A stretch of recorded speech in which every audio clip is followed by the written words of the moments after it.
नमस्कार, दोपहर के 3:30 बज चुके हैं। आप देख रहे हैं आज तक। मैं हूं आपके साथ चित्रा त्रिपाठी। पश्चिम बंगाल की सियासत में आज जबरदस्त सियासी बवाल है। टीएमसी के बड़े नेता और टीएमसी बनने के बाद से ममता बनर्जी के साथ रहे दिनेश त्रिवेदी ने राज्यसभा से दे दिया है इस्तीफा। इस्तीफा देने के साथ राज्यसभा में उन्होंने जो कुछ कहा वो ममता बनर्जी के लिए किसी बड़े झटके से कम नहीं है। त्रिवेदी ने कहा कि पश्चिम बंगाल में हिंसा से वो परेशान हैं। पार्टी अनुशासन की वजह से वो घुटन महसूस कर रहे हैं। उन्होंने मोदी सरकार के कामकाज की तारीफ की। कहा कि अगर मैं कुछ नहीं कर सकता तो इस्तीफा देना ही ज्यादा सही है। हिंदुस्तान की तरफ देखिए, कोविड का भी जब हुआ और मेरे सर गुरुजन, मेरे माँ बाप, जब मुझे बेस्ट पार्लियामेंट का अवार्ड मिला था तभी भी मैंने ये कहा था कि मुझे उस लायक बनाया। तो आज भी जब देखते हैं कि देश की क्या परिस्थिति, पूरी दुनिया हिंदुस्तान की तरफ देखती है। कोविड का भी जब हुआ दुनिया देख रही थी कि किस प्रकार हिंदुस्तान आगे निकलेगा। बहुत अच्छी तरह सबने मिलकर, जैसे प्रधानमंत्री ने बताया कि 130 करोड़, मगर नेतृत्व उनका था।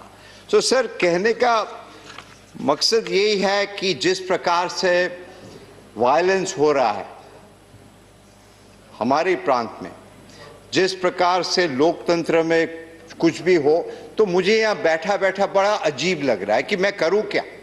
हम आते हैं उस देश से जहाँ रविन्द्रनाथ टैगोर, सुभाष चंद्र बोस, खुदीराम, और वो जो कविता होती है ना कि एमुन देश कोथाय पा खुजे पाबे गो ना गो तुमी, सेजे होच्छे आमार जन्मभूमि।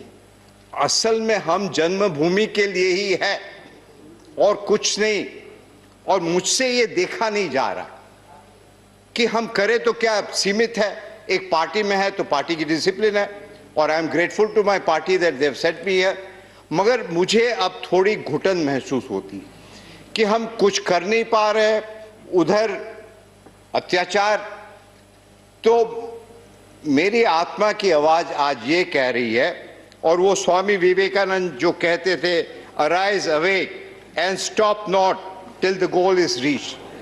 तो आज मुझे आत्मा ये कह रही है कि यहां बैठे बैठे यदि आप चुपचाप रहो और कुछ नहीं कह सकते हो, उससे अच्छा है कि यहां से आप त्याग पत्र दो और जाके बंगाल की भूमि में इसके लिए ड्यू प्रोसेस है। माननीय चेयरमैन साहब को कहता हूं, मैं आज यहां से इस्तीफा दे रहा हूं और देश के लिए, बंगाल के लिए हमेशा हमेशा इसके लिए भी एक ड्यू प्रोसेस है। माननीय चेयरमैन साहब को आप लिखें। यूपीए सरकार में रेल मंत्री थे दिनेश त्रिवेदी। अब कयास लगाए जा रहे हैं बीजेपी में वो शामिल होंगे। आपको बता दें, मुकुल रॉय ये भी रेल मंत्री थे, टीएमसी के बड़े नेता थे, अब बीजेपी के वाइस प्रेसिडेंट हैं पश्चिम बंगाल के। तो लगातार पश्चिम बंगाल में सियासत तेज होती जा रही है। टीएमसी छोड़कर बीजेपी की तरफ रुख करने वाले नेताओं की रफ्तार काफी तेज है। इस्तीफे के बाद आज तक संवाददाता हिमांशु मिश्रा ने दिनेश त्रिवेदी से एक्सक्लूसिव बातचीत की, तमाम सवाल पूछे। जवाब सुनिए।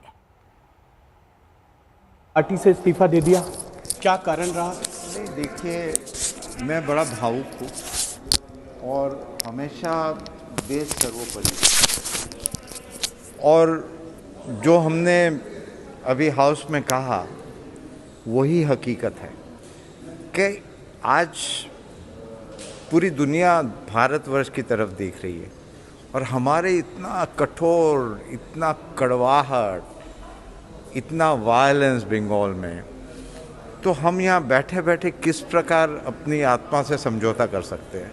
तो ये बड़ा देश के लिए बड़ा भावुक मेरा एक निर्णय था, और मैं खुश हूँ कि मुझे स्वामी विवेकानंद और हमारे गुरुजन का आशीर्वाद, उनकी प्रेरणा मिली है। सर, लेकिन बहुत से नेताओं ने टीएमसी छोड़ दी, आप भी उसमें शामिल हो गए। क्या सच में पार्टी में बहुत घुटन है? मुझे पार्टी, हम हमेशा पार्टी से परे हैं। खाली आप पार्टी की वहाँ रहते हो तो पार्टी की एक डिसिप्लिन माननी पड़ती है और कुछ कह नहीं सकते, और कोई सुनने वाला भी नहीं होता है ना। कहीं ऐसी हो कि चर्चा हो कि कुछ हो, तो ममता जी के प्रति मेरा बहुत ही आदर है, वो रहेगा। हमेशा ये कहा जाता था दिनेश त्रिवेदी पार्टी में नहीं होता है ना। कहीं ऐसी हो कि चर्चा हो कि कुछ हो, तो ममता जी के प्रति मेरा बहुत ही आदर है, वो रहेगा। हमेशा ये कहा जाता था दिनेश त्रिवेदी पार्टी में घुटन महसूस करते हैं, रेल मंत्री रहते हुए जब आपसे इस्तीफे के लिए कहा था। देखिए, रेल मंत्री जब थे तभी भी देश की बात थी, तो उस समय भी हमने कहा कि यदि हम देश के लिए नहीं कर सकते तो क्या मतलब है। सर अंतिम सवाल, क्या आप बीजेपी में शामिल होंगे? देखिए, हम तो अभी अपने आप में शामिल हैं और अपनी अंदर आत्मा के अंदर शामिल है, लेकिन ये सबसे बड़ा वही होता है। ये कहा जा रहा है कि गुजरात से आप जो है राज्यसभा में आएंगे, वहां पे सीट खाली है और बीजेपी आपको देखिए, यदि हम इस प्रकार से लेन देन की बात करें ना, तो मैं अपने नजर में खुद छोटा हो जाऊंगा। मतलब ये जरूर है कि आप घुटन महसूस कर रहे थे इसलिए आपने पार्टी छोड़ दी? नहीं, हमने तो वहाँ कहा ना कि हम बैठे बैठे बंधुआ मजदूर की तरह देख नहीं सकते। इतना वायलेंस हो रहा है लोकतंत्र में, हम कहाँ किससे बात करें? किसी के पास समय नहीं है। अंतिम सवाल सर, क्या आपको लगता है कि इस चुनाव में ममता बनर्जी को नुकसान होने जा रहा है, जिस तरीके का वायलेंस हो रहा है, जिस तरीके की चीजें हो रही हैं? देखिए, चुनाव जब होता है ना, लोकतंत्र में लोगों का आशीर्वाद होता है, हमारा और आपका नहीं होता। और चुनाव आते हैं जाते हैं, लोग जीतते हैं हारते हैं, देश सबसे बड़ा है ना। वायलेंस नहीं होना चाहिए। वायलेंस नहीं हो। अंतिम सवाल, आपने इस्तीफा दे दिया चेयरमैन को? बिल्कुल। और टीएमसी से कब इस्तीफा देंगे सर? अब हो गया, वो भी टीएमसी का हो गया, औपचारिकता है। हिमांशु मिश्रा हमारे संवाददाता ने बातचीत की दिनेश त्रिवेदी को आप सुन रहे थे। दिनेश त्रिवेदी के इस्तीफे पर बीजेपी के पश्चिम बंगाल प्रभारी कैलाश विजयवर्गीय ने क्या कुछ कहा है, किस तरह से अच्छे लोगों का वो स्वागत करने के लिए तैयार हैं, अब उनको सुनिए। बंगाल में एक बात बहुत साफ हो गई है कि अगर बंगाल का विकास जो चाहता है वह मोदी जी के प्रति विश्वास व्यक्त कर रहा है। बंगाल का जो विश्वास चाहता है वो बीजेपी में आके काम करना चाहता है। और एक संदेश चला गया है कि टीएमसी जा रही है, बीजेपी आ रही है। और अभी दिनेश जी ने टीएमसी से इस्तीफा दिया है, पर अभी हमसे कोई चर्चा नहीं हुई है, पर यदि वो भारतीय जनता पार्टी में आएंगे तो हम उनका स्वागत करेंगे। तो देखा आपने, साफ है टीएमसी खेमे में भगदड़ मची हुई है। ममता के खेमे से कई नेताओं का इस्तीफा हो चुका है। कल इंडिया टुडे कॉन्क्लेव ईस्ट में जब ममता बनर्जी से अपनी पार्टी में मचे भगदड़ पर सवाल किया गया तो उनकी ओर से क्या मिला जवाब, अब जरा सुनिए मुख्यमंत्री ममता बनर्जी को। मेरी पार्टी की 3 स्तर पर स्क्रीनिंग कमेटी है, मंडल स्तर पर है, जिला स्तर पर है और प्रदेश स्तर पर है। ये तीनों स्क्रीनिंग कमेटी जिसका नाम अप्रूव करती है उसको राष्ट्रीय अध्यक्ष ही अप्रूव करते हैं। लेकिन जिनके ऊपर भ्रष्टाचार के आरोप होते हैं वो भी आपके यहाँ के साफ हो जाते हैं? कोई साफ नहीं होता है। किसी का केस हमने विड्रॉ किया है तो एक लाओ, हमने किसी का केस विड्रॉ नहीं किया, वो कायदे की अदालत में चलते ही है केस सारे। जेल में भी तो नहीं गया कोई जो आपकी पार्टी में आ गया, जिनके लिए आप लोग खुद कहते थे कि ये देखिए भ्रष्टाचार की मूर्तियां हैं? भैया वहां थे तब भी नहीं गए थे।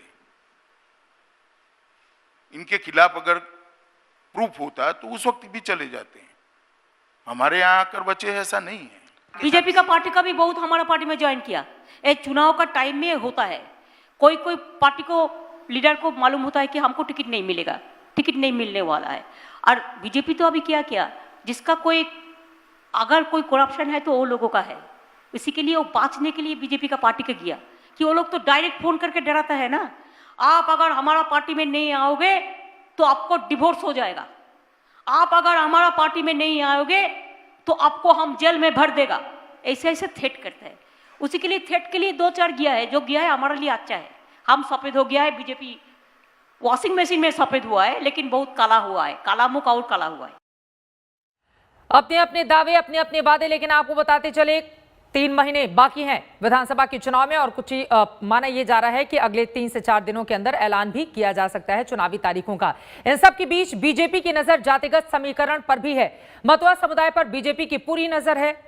कल गृह मंत्री अमित शाह ने रैली की थी। अमित शाह ने मतुआ समुदाय की बड़ी जमात को साधने की अपनी रैली के जरिए कोशिश की थी। जिस ठाकुर बाड़ी में अमित शाह ने बड़ी जनसभा की, वही ठाकुर नगर मतुआ समाज का गढ़ भी है। 2019 में बीजेपी ने बंगाल में कमल खिलाया तो उसके पीछे मतुआ समाज का समर्थन था।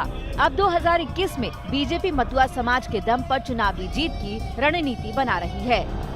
इतनी बड़ी संख्या में जहां तक नजर पड़े तक मुंड ही मुंड दिखाई पड़ते हैं, मतवा समाज के मेरे प्यारे भाइयों और बहनों, आपके चरणों में मैं प्रणाम करता हूं। मित्रों, आज दूसरी बार मैं ठाकुर नगर की पवित्र भूमि पर आया हूं। कुछ परिस्थितियों के कारण मेरा दौरा रद्द हो गया, तो ममता दीदी बड़ी खुश हो गई कि चलो भाई अच्छा हुआ। अरे ममता दीदी, अभी बहुत देर है, अप्रैल तक मैं बार बार ठाकुरवाड़ी आऊंगा, जब तक आप चुनाव नहीं हारती तब तक। आपको ये तस्वीरें याद होंगी जब अमित शाह मथुआ परिवार के घर लंच करने पहुंचे थे। अमित शाह ने जमीन पर बैठकर भोजन किया था। असर ये हुआ कि अगले दिन ममता बनर्जी भी मथुआ समुदाय से मिलने पहुंच गयीं। आखिरकार ऐसा क्यों, आप आंकड़ों से समझिए। बंगाल में मथुआ एक प्रभावशाली हिंदू दलित जाति है। मथुआ दलितों का करीब 50 विधानसभा सीटों पर प्रभाव है। ये जाति मूल रूप से पूर्वी पाकिस्तान की रहने वाली थी। देश विभाजन के समय बंगाल में आकर बस गई थी। बंगाल की 10 करोड़ की आबादी में इनका हिस्सा 17.4% है। तृणमूल और बीजेपी की नजर दलित मथुआ पर है। बंगाल की राजनीति में जातियों को अपने पाले में लाने की खूब कोशिश होती है। बीजेपी CAA के जरिए मथुआ समाज को नागरिकता देने का वादा करती रही है। ममता की मुश्किल ये है कि CAA का समर्थन कतई नहीं कर सकती। आखिरकार बंगाल में जातियों का जाल कैसा है, ये भी आपको बताते हैं। बंगाल की 10 करोड़ की आबादी में 28% SC/ST हैं। राज्य की 294 सीटों में से 69 विधानसभा सीटें अनुसूचित जातियों के लिए आरक्षित हैं। 16 सीटें अनुसूचित जनजातियों के लिए आरक्षित हैं। 12 आरक्षित लोकसभा सीटों में से 2019 में बीजेपी ने 7 सीटें जीती थी। 5 सीटों पर तृणमूल कांग्रेस को जीत मिली थी। बीजेपी दलितों को अपने पाले में लाना चाहती है, जो TMC के साथ हैं। ममता ने मथुआ समुदाय को अपने साथ रखने के लिए पत्ते खोल दिए हैं। मथुआ समाज को 1000 रुपए महीना वृद्ध पेंशन। मथुआ समाज के लिए विकास बोर्ड को 10 करोड़, करीब 5 लाख मथुआ को जमीन का अधिकार, आदिवासी देवताओं के देवस्थलों की मरम्मत। बंगाल में बांकुड़ा, पश्चिमी मिदनापुर, झारग्राम, पुरुलिया और बीरभूम में अनुसूचित जातियों और जनजातियों के प्रभाव वाले क्षेत्रों में बीजेपी अपनी जड़ें जमाने में लगी हुई है। आज तक ब्यूरो। नमस्कार, मैं हूं अंजना ओम कश्यप। हमें उम्मीद है ये वीडियो आपको पसंद आया होगा। लेटेस्ट खबरों के लिए यूं ही देखते रहिए आज तक, और इस वीडियो के पसंद आने पर लाइक, शेयर एंड सब्सक्राइब करना ना भूलें।